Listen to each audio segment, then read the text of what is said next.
Předvečer první adventní neděle přinesl do Čeladné magický okamžik, slavnostní rozsvícení vánočního stromu. Na náměstí se sešli místní obyvatelé i návštěvníci, aby společně zahájili adventní období a načerpali sváteční atmosféru. Kulturní komise zajistila účast mnoha stánkařů, takže ta nabídka je široká. Program se taky podařil, byl velice pestrý. Zahajovali děti z mateřských škol, základní školy, dětského domova. Strom vysoký téměř 14 metrů se rozsvítil v 18 hodin, vyrostl v Čeladné a obci ho darovali místní chataři, na jejichž pozemku už svou výškou ohrožoval okolí. 3, 2, 1 a svítíme! Perfektní, moc krásný.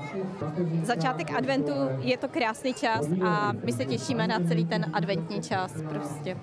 Líbí se mi tady strašně moc. Přišlo spoustu lidí, což je ono, protože ten advent je o tom, aby se lidi potkávali a hlavně, aby se zamysleli, zastavili na chvíli nad svým životem a popřemýšleli, co a jak dál. Jako aby ten zhon se trošičku ubrzdil, aby měli chvíli čas na sebe, na své rodiny, protože čas to je ta nejdražší veličina, kterou už si nikdo za nic nekoupí. Sváteční podvečer pak pokračoval ve veselém tónu s cymbálovou muzikou Ruky na dudy.